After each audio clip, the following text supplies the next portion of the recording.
Oi, gente, então vamos começar mais uma aula e essa aula ainda está dentro de zoologia. Hoje a gente vai falar do penúltimo grupo zoológico do nosso cladograma que a gente viu lá na primeira aula de zoologia.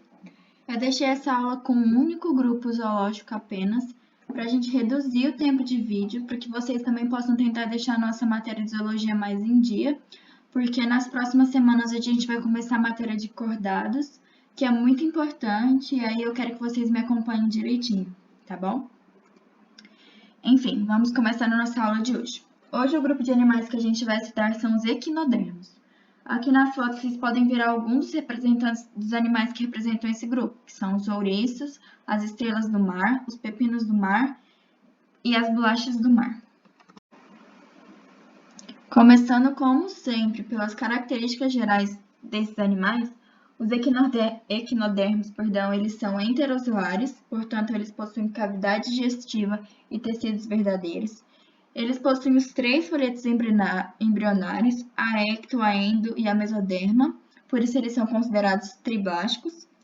Na fase adulta, a maioria dos equinodermos possuem simetria radial, e essa simetria radial é pentâmera, ou seja, os equinodermos podem ser divididos em 5, o corpo dos equinodermos podem ser divididos em 5 partes iguais. E é o que a gente vê bem claramente aqui nessa imagem da direita, que analisa a simetria das estrelas do mar. Dá para a gente ver bem nitidamente que as estrelas do mar possuem 5 partes, 5 braços iguais, e por isso a simetria deles é chamada simetria radial pentâmera.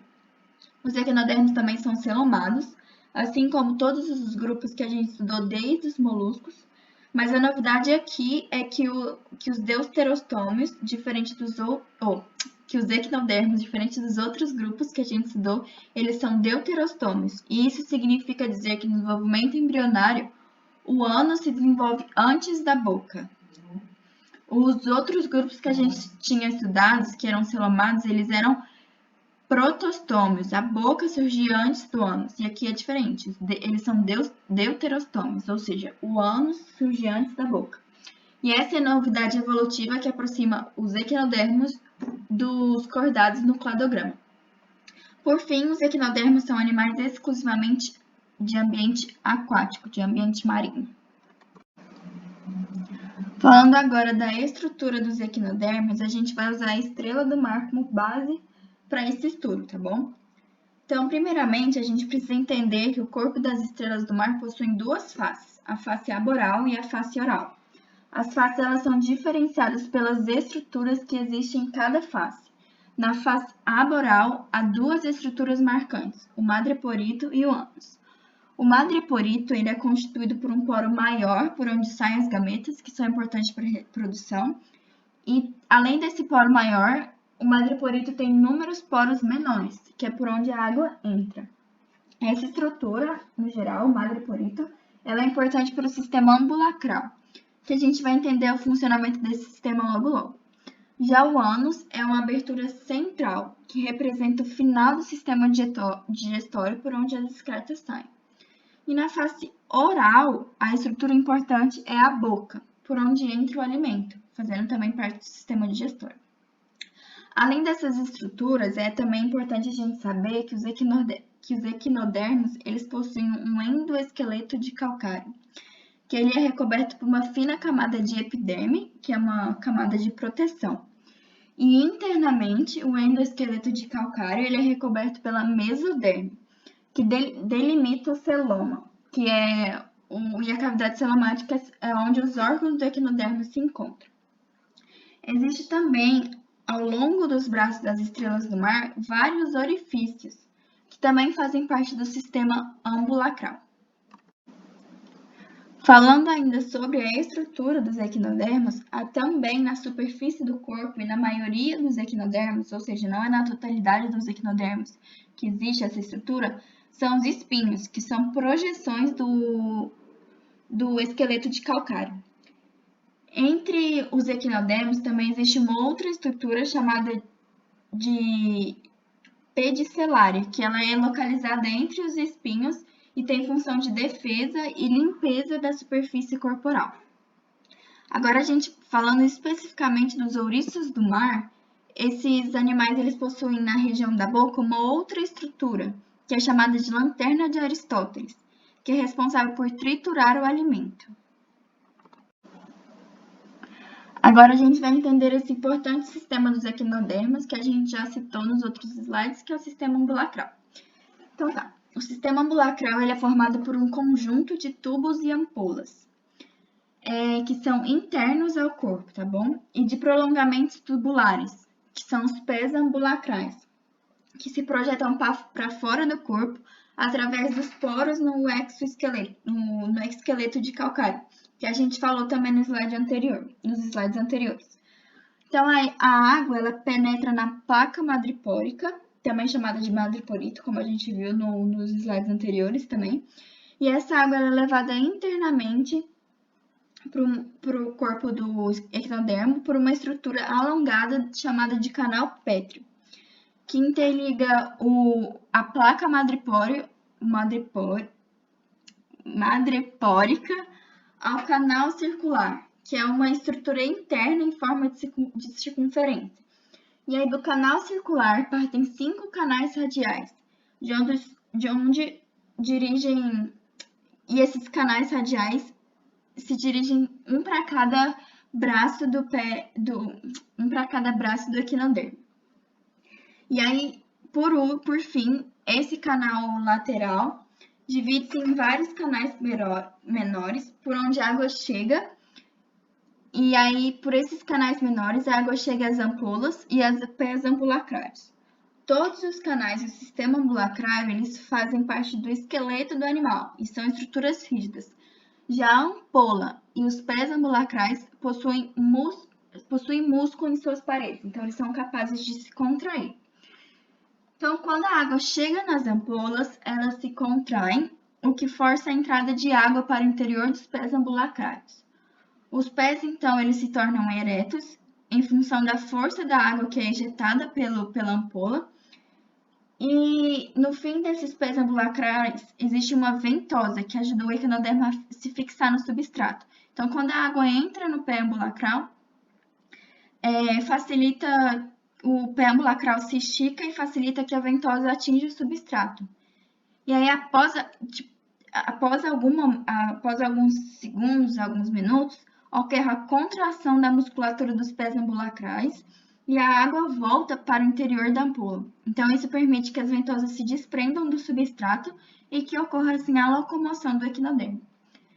E aí também é importante a gente saber que parte da água que chega aos pés ambulacrais por ejeção da ampola é perdida através da parede dessas estruturas.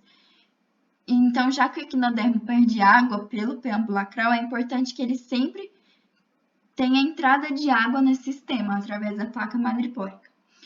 Então, para resumir o caminho da água, vamos acompanhar na figura. Então, a água entra pela placa madrepórica, depois vai para o canal pétreo, depois para o canal circular, ou canal anelar também, que está no centro do corpo do equinodermo.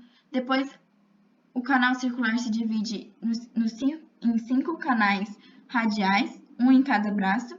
E aí do canal radial saem outros canais menores, que chamam canais laterais. E aí dos canais laterais a água entra na ampola e no pé ambulacral. Então, agora que a gente já viu a forma de locomoção dos equinodermos, a gente vai estudar o resto da fisiologia desses animais. Então, as trocas gasosas, elas acontecem por difusão, por uma estrutura que também faz parte do sistema ambulacral, a pápula. Essa estrutura, a pápula, ela está junto com os pés ambulacrais nos orifícios do esqueleto de calcário. E essas estruturas são permeáveis à água, o que permite a entrada de água nessas estruturas e as trocas gasosas com a água que já estava dentro dos tubos do sistema ambulacral.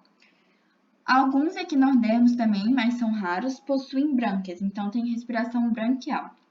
O sistema digestório dos equinodermos é completo.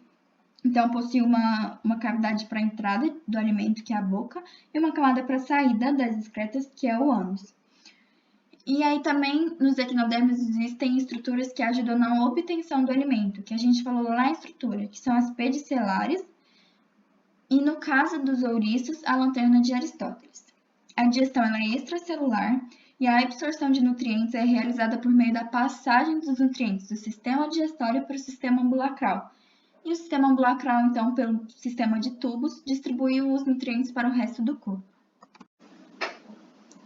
O sistema ambulacral, além de participar, que a gente já viu, do sistema de movimentação e do sistema de digestão, ele também desempenha papel de excreção. Os resíduos do metabolismo celular, então, são enviados todos por difusão até os tubos do sistema ambulacral e são jogados para fora através das pápulas, que as pápulas a gente também estudou no sistema respiratório. E para relembrar vocês também, as pápulas elas são permeáveis à água, então permite que junto com a água que está entrando ali nas pápulas saiam as excretas do metabolismo celular. Então, como foi discutido brevemente no slide anterior, a distribuição de nutrientes é também feita pelo sistema de tubos do sistema ambulacral. E por fim, os equinodermos possuem um sistema nervoso radial simples, que consiste em um anel nervoso em volta da boca e 5 nervos ramificados que se estendem ao longo de cada braço.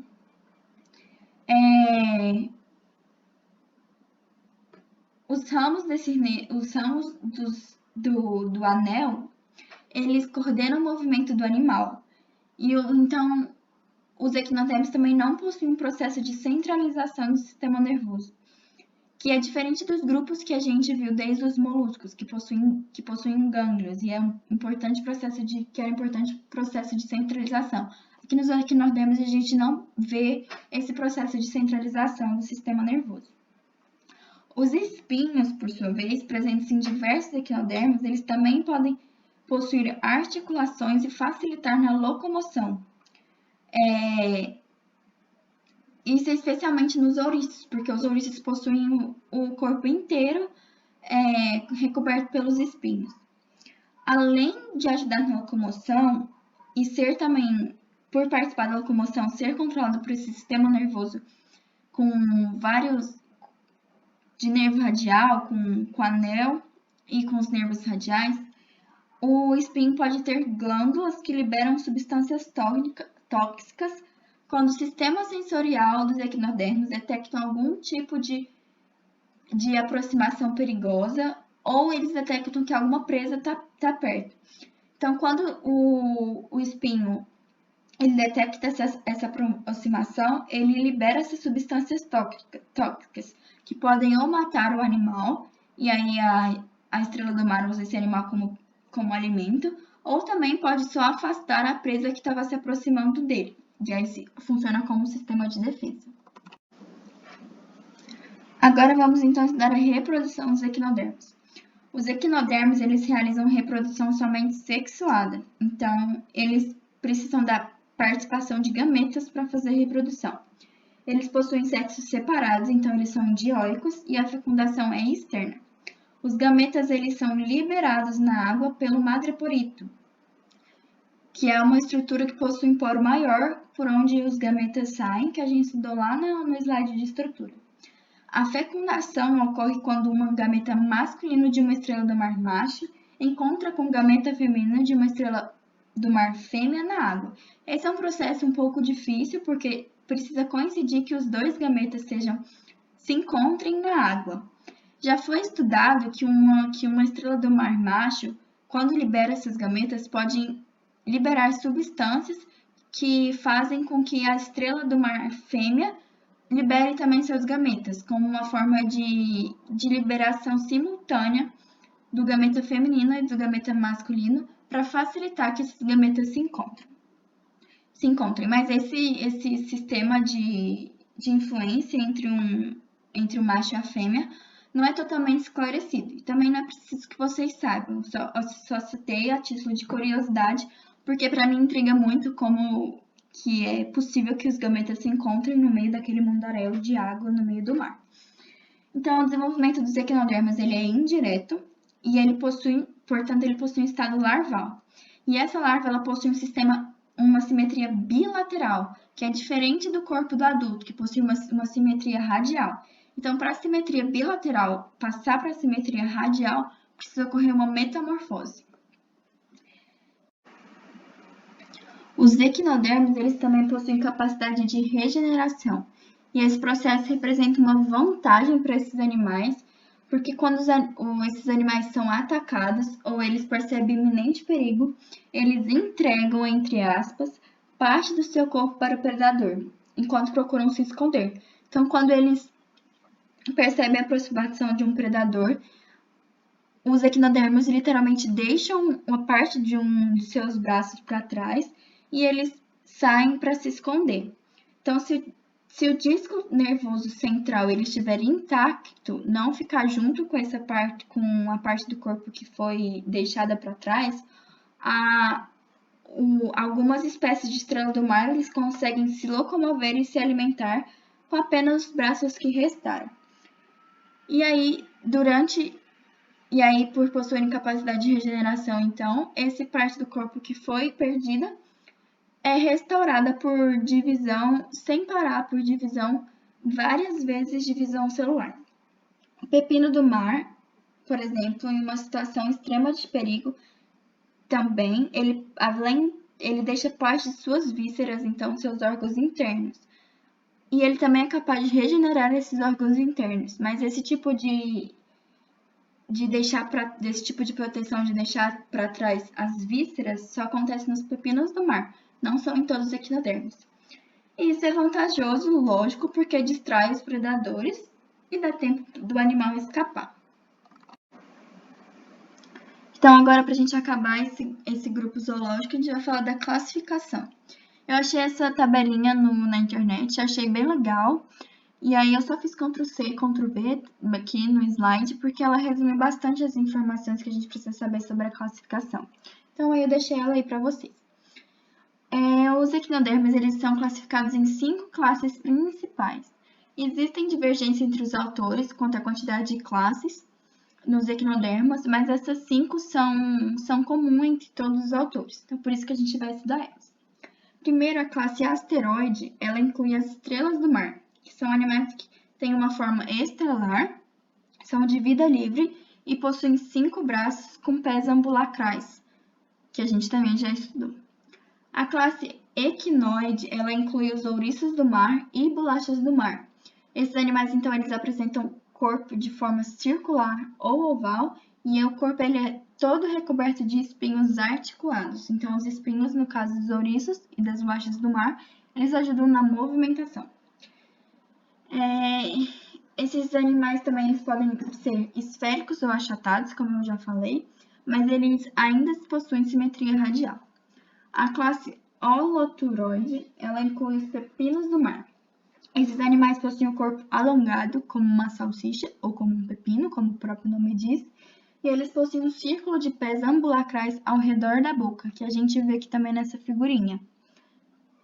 A classe crinoide, ela inclui os lírios do mar, que possuem o corpo em forma de copo ou de cálice, com a superfície oral voltada para cima, que é diferente da classe holonturoide, que possui a boca voltada pro ambiente, para a terra, né? E os lírios do mar possuem várias ramificações que fazem seu corpo parecer uma flor, e na maioria das vezes eles são animais sésseis. Por fim, a classe ofiuroide, ela inclui os organismos conhecidos como serpentes do mar. Esses animais possuem 5 braços, o que faz esses animais se assemelharem bastante à classe asteroide, mas esses braços eles são bem mais longos que os braços das estrelas do mar. Então, essa é a diferença. Possuem 5 braços, mas os braços são bem mais longos. Por isso, eles estão em classes diferentes. E a aula de hoje era isso. Foi uma aula bem mais curtinha do que a gente costuma ter, mas é porque eu quero chegar com vocês juntos em Chordatus, e eu achei ruim também a gente ter que juntar dois assuntos muito diferentes em uma aula só. Então, próxima aula a gente começa Chordatus, e sempre que vocês precisarem, estou disponível para tirar dúvidas, para conversar sobre qualquer assunto, e também sempre estou muito aberta a feedbacks, tudo bem? Espero que vocês estejam conseguindo acompanhar o curso. E qualquer angústia, qualquer reclamação, sinta-se à vontade para falar comigo. Um beijo e até a próxima aula.